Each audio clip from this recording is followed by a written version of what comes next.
What's up lads, for Kedah? This is Dhruv. Welcome to the new vlog.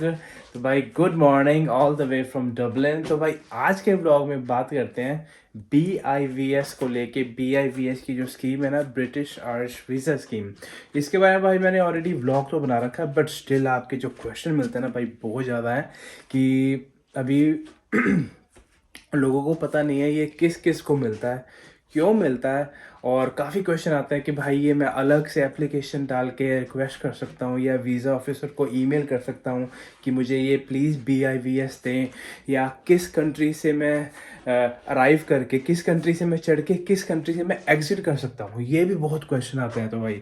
तो मैंने सोचा भाई इसके बारे में ना डिटेल में आपके जो क्वेश्चन के आंसर देने चाहिए इस व्लॉग में, कि आपको BIVS का पता लग जाएगा भाई आज की वीडियो के बाद इसको कौन कौन अप्लाई कर सकता है और कहाँ से आपने एंट्री करनी है और कहाँ से आपने एग्जिट करना है। तो भाई कोई मेरे व्लॉग पे पहली बार आ रहा है तो सब्सक्राइब करना ना भूलें।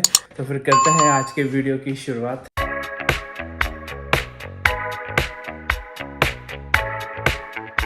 तो भाई पहले वेदर सा चेक करा देते हैं आपको आज का कैसा है। लोग तो ठीक ही रहा यार, बारिश नहीं लग रही है, बट ग्रे तो आपको पता ही रहता ही है हमेशा यहाँ का वेदर।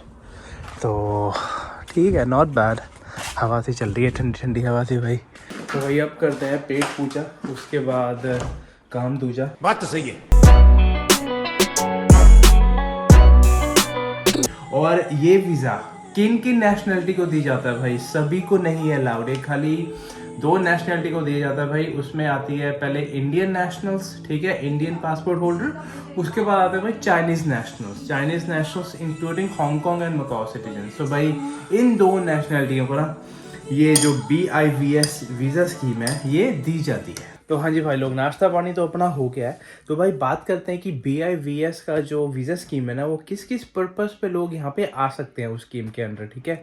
तो भाई मेनली तो टूरिज़्म ही होता है, tourist visa, visitor visa type C, visit friends families, या अगर आपको यहाँ पे कोई नहीं रहता है तो एज ए टूरिस्ट जब आप आते हो किसी भी कंट्री में तो उस बेसिस पे आपको दिया जाता है। और एक और बेसिस पे दिया जाता है बिजनेस बेसिस पे भाई, कि आपकी कोई बिजनेस मीटिंग है, कोई कॉन्फ्रेंस आप अटेंड करने आ रहे हो किसी भी कंट्री में, चाहे वो UK में है, आयरलैंड में है, ठीक है, जो भी इसके CTA के अंडर आते हैं ना, कॉमन ट्रैवल एरिया के अंडर, वो मैं आपको आगे समझाता हूँ कि कौन कौन से रीज़न में आप घूम सकते हो इस BIVS स्कीम पर। तो भाई ऊपर जाके देखते हैं कि डुग्गू क्या कर रहा है। Duggu is playing in the morning. Duggu 9 बजे प्लेइंग व्हाट? फोर्टनाइट, सुबह सुबह। अब भाई बच्चों की छुट्टियां हैं, पूरे 2 महीने की समर हॉलीडेज हैं, बस यही कुछ होएगा भैया और कुछ नहीं होएगा। तो भाई यार दोबारा सो गया था, बड़ी नींद आ रही थी छुट्टी वाले दिन। तो भाई यहाँ ऐसा ही होता है, रेस्ट करो, रिलैक्स करो। और बच्चे भी भाई घर पे हैं, डुग्गू भी उठ गया। Duggu is little sick but don't worry Duggu, we have exciting holiday next week, yes. तो भाई अगले वीक के जो ब्लॉग आएंगे ना, प्रॉपर ट्रैवलिंग वाले आएंगे भाई। कहाँ जा रहे हैं और कौन कौन जा रहा है अगले हफ्ते में भाई आपको पता लगेगा। तो भाई अब बात करते हैं कि लोगों का बड़ा क्वेश्चन आता है कि क्या भाई मैं इसको अलग से अप्लाई कर सकता हूँ या मैं रिक्वेस्ट कर सकता हूँ BIVS की? तो भाई नहीं, आप BIVS ना रिक्वेस्ट नहीं कर सकते हो, क्योंकि it's up to the visa officer. मैं अपने जो कमेंट्स वगैरह में भी भाई यही लिखता हूँ सबको, कि मुझे यही क्वेश्चन आता है कि भाई क्या मैं इसकी अलग से एप्लीकेशन लगाऊं, कि अपनी एप्लीकेशन के साथ एक लेटर लगाऊं कि मुझे BIVS दें, या ईमेल डालूं? तो भाई ऐसा कुछ नहीं है, it's all up to the visa officer. Visa officer के ऊपर होता है भाई, आपके डॉक्यूमेंट्स के ऊपर होता है कि अगर आपको वो BIVS देते हैं। और उसकी परसेंटेज क्या होती है, कितने को मिलता है BIVS ना, जो मेरे ख्याल से, ठीक है, मैंने अभी तक जितने भी यार दोस्त देखे हैं, फैमिलीज देखे हैं जिनको BIVS मिला है और जिनको नहीं मिला है, तो मतलब 70% से 80% सबको देते हैं। 20% थोड़ा 25 से 25% थोड़ा रह जाता है कि वो BIVS नहीं देते हैं उनके डॉक्यूमेंटेशन के कारण, या उनको ये लगता है कि ये बंदा पता नहीं वापस आएगा नहीं आएगा, उस केस में आपको BIVS नहीं देते हैं। भाई बाहर वीडियो बनाने में मज़ा आता है, अंदर थोड़ी घुटन सी रहती है यहाँ पे। बाहर ये है कि समर टाइम में हवा एकदम नेचुरल फ्रेश हवा रहती है, वातावरण बहुत अच्छा है बाहर का ना यार। तो हाँ जी, टॉपिक पे वापस आते हैं कि अब एक और क्वेश्चन मिलता है, बहुत क्वेश्चन मिलते हैं। ये वाला जो क्वेश्चन है ना सबसे ज़्यादा मिलता है कि यार मैं कौन सी कंट्री से एंट्री करूं और क्या मैं दूसरी कंट्री से एग्ज़िट कर सकता हूँ? जैसे सपोज़ करो किसने यूके से एंट्री करी है, ठीक है, किसी को यूके का वीज़ा मिला 6 महीने का, ठीक है, उस पर BIVS लिखा है, तो ज़रूर भाई आप यूके में, लंदन में, कहीं भी किसी भी एयरपोर्ट पे भाई एंट्री करो। अगर आपने आयरलैंड आना है आप उस वीज़े पे भाई आ सकते हो। यूके का ज़्यादातर वीज़ा मल्टी एंट्री मिलता है ज़्यादातर। आयरलैंड का सिंगल, पहली बार अगर आप अप्लाई करोगे तो सिंगल ही मिलेगा अगर आपको उसकी, क्योंकि सिंगल की फ़ीस थोड़ी कम होती है, मल्टी की ज़्यादा होती है। बट यूके में है कि अगर यूके में आप लैंड हुए ना, 6 महीने का आपको एंट्री वीज़ा मिल जाता है, ठीक है। उस 6 महीने में आप यूके वगैरह घूमो, ठीक है, स्कॉटलैंड घूमो, सारा मतलब इंग्लैंड, वेल्स, स्कॉटलैंड भी है, ठीक है। उसके बाद आप नॉर्दर्न आयरलैंड भी आ सकते हो, ठीक है, क्योंकि वो भी भाई यूके का हिस्सा है।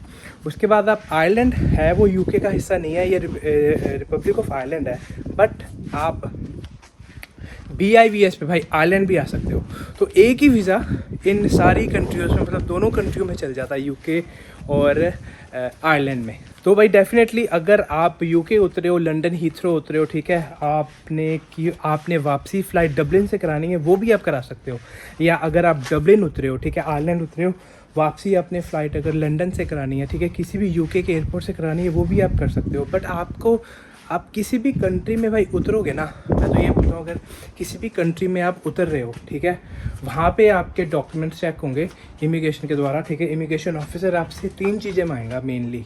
एक आपका पासपोर्ट, ठीक है, उसके बाद मांगेगा आपकी फ़्लाइट की रिटर्न टिकट, ठीक है, और होटल बुकिंग, अगर आप किसी ने आपको स्पॉन्सर नहीं किया है, होटल बुकिंग वगैरह। उसके बाद आपकी प्राइवेट इंश्योरेंस, जो आपकी हेल्थ इंश्योरेंस होती है, वो आपको ट्रैवल इंश्योरेंस भाई लेनी ही पड़ती है, स्पेशली जब आप यूके का वीज़ा अप्लाई करो या फिर आयरलैंड का वीज़ा अप्लाई करो, टाइप C विज़िट वीज़ा, ठीक है। इंश्योरेंस वो मांगते हैं। ये 3-4 चीज़ें आपको चाहिए। डजेंट मैटर आप किसी भी एयरपोर्ट से भाई फ्लाई इन या फ्लाई आउट कर सकते हो। और भाई अब बात करते हैं CTA को लेके। CTA मैं बहुत मेंशन करता हूँ, कॉमन ट्रैवल एरिया भाई इसको बोलते हैं। इसमें 4-5 कंट्रीज़ आती हैं, United kingdom, including United kingdom and Ireland, ठीक है। यूनाइटेड किंगडम में तो भाई हो गया आपका इंग्लैंड, स्कॉटलैंड, वेल्स, ठीक है जी। उसके बाद इनके चैनल आइलैंड्स हो गए, आइल ऑफ मैन हो गया, ठीक है। उसके ऊपर अगर आप आइलैंड का मैप देखोगे, ठीक है, आइलैंड के मैप में आपको रिपब्लिक ऑफ आयरलैंड दिखेगा नीचे, जो यूरोपियन यूनियन के अंदर है, वो भी CTA के अंदर है, ठीक है। ऊपर दिखेगा नॉर्दर्न आयरलैंड। नॉर्दर्न आयरलैंड भी भाई है यूके का हिस्सा, बट उसको अलग से माना जाता है नॉर्दर्न आयरलैंड। तो ये 4-5 जगह आप घूम सकते हो सिर्फ एक ही वीज़े पे। डजेंट मैटर यूके से लगवाओ या फिर आयरलैंड से लगवाओ। और एक और बात बता दो भाई इसमें ना, कि बहुत क्वेश्चन आते हैं ये भी, कि जो बंदे पाकिस्तान से हैं, जो बांग्लादेश से हैं, नेपाल से हैं, श्रीलंका से हैं, वो मुझे कमेंट करते हैं कि भाई ये वीज़ा मैं ले सकता हूँ। तो भाई ये वीज़ा अभी आप लोगों के लिए नहीं है, खाली 2 ही नेशनल्स के लिए खुला है, Chinese and Indian nationals. May be आगे एक्सटेंड कर दें, ये किसी और नेशनैलिटी को भी भाई इसमें एडप्ट कर दें, बट अभी इसके बारे में कोई न्यूज़ नहीं है, कोई अपडेट नहीं है। जैसे भी कोई अपडेट आएगी ना इसको लेके, तो मैं आपको ज़रूर शेयर करूँगा उससे, ठीक है। बट ये है कि हाँ, at the moment just only for Chinese nationals and Indian nationals. और भाई ये भी बड़ा क्वेश्चन मिलता है कि क्या मैं BIVS पे आके काम कर सकता हूँ? भाई ये वीज़ा काम करने के लिए नहीं मिला है, आपको कोई काम नहीं मिलेगा, कोई काम पे रखेगा भी नहीं, ठीक है। ये खाली आपको वीज़ा मिला है घूमने फिरने के लिए, टूरिज़्म के लिए, एज ए टूरिस्ट घूमो फिरो, ठीक है, बट काम नहीं मिलेगा भाई। ये भी बहुत क्वेश्चन मुझे मिलता है। और अगर आपको भाई ये 3-4 जगह घूमनी है ना, मैं तो यही रेकमेंड करूँगा कि आप मल्टी ट्रिप, जो मल्टी सिटी होती है ना भाई, टिकट वही बुक कराएं। अगर आपने यूके उतरना है या डबलिन उतरना है, और वहाँ से आप मल्टी सिटी इधर उधर बेलफास्ट वगैरह, UK, Edinburgh, Scotland, Isle of Man से भी आप अपनी टिकट बुक करा सकते हो। मतलब इसका ये मतलब है कि आप अगर एक एरिया में आ गए ना, ठीक है, आप कहीं भी जा सकते हो उसमें। तो मल्टी सिटी टिकट बुक कराएं अगर आपने सारी कंट्रीज़ घूमनी है। एक एयरपोर्ट से लैंड करें और अब दूसरे एयरपोर्ट से जा सकते हैं वापस अपनी कंट्री को। और भाई लोग, अगर आपको किसी भी वजह से ना BIVS नहीं मिला है इस बार पहली अटैम्प्ट में, डोंट वरी, अगली बार में मिल जाएगा। मैंने ये भी बहुत सारी एप्लीकेशनें देखी हैं अपने, जो मेरे नोन में हैं लोग, किनको पहली बार नहीं मिला, ठीक है, अगली बार मिल गया। तो सारा कुछ डिपेंड करता है आपकी डॉक्यूमेंटेशन पे। और ये बहुत चीज़ मैटर करती है कि आपकी डॉक्यूमेंटेशन ठीक है, बढ़िया है, ठीक है, एकदम इन ऑर्डर लगे हैं, और आपने वापस जाने का जो रीज़न है ना वो आपने डिस्क्लोज़ करा है कि मैं वापस जाऊंगा, तब कोई दिक्कत नहीं आती है। बट अगर पहली बार में नहीं लगा तो पहली बार में अगर आपने उतना ही टाइम लगा के गए हो जितना टाइम आपके वीज़े पे लिखा है और आप ठीक टाइम पे वापस चले गए हो, अगली बार आपने वीज़ा अप्लाई करा है तो आपको BIVS दे देंगे आराम से। तो भाई लोग, ये थी आज की एक छोटी सी video about BIVS। I hope आपको बढ़िया लगी होगी। जितने आपके डाउट्स होंगे भाई क्लियर हो गए होंगे। अगर मुझसे आपने भाई 1-to-1 बात करनी है फ़ोन पे तो उसका लिंक मैं अपने डिस्क्रिप्शन में नीचे दे दूंगा, और मेरे यूट्यूब प्रोफाइल पे भी भाई उसका लिंक है टॉपमेट का। मेरे से आप 1-to-1 कॉल कर सकते हो, कुछ भी डिस्कस करना है आप कर सकते हो, ठीक है, कुछ भी पूछना है आप पूछ सकते हो। इंस्टा को फॉलो करें मेरे, अगर पहली बार मेरे यूट्यूब चैनल पे आया तो भाई ज़रूर सब्सक्राइब करें, शेयर करें भाई वीडियो। शेयर करने से क्या होता है कि और लोगों को भी पता लगता है। तो भाई आज की वीडियो को यहीं एंड करते हैं। आई होप आपको आज की वीडियो बढ़िया लगी होगी। तो मिलते हैं जल्दी एक न्यू वीडियो के साथ, एक न्यू ब्लॉग के साथ। टिल देन टेक केयर, चाओ।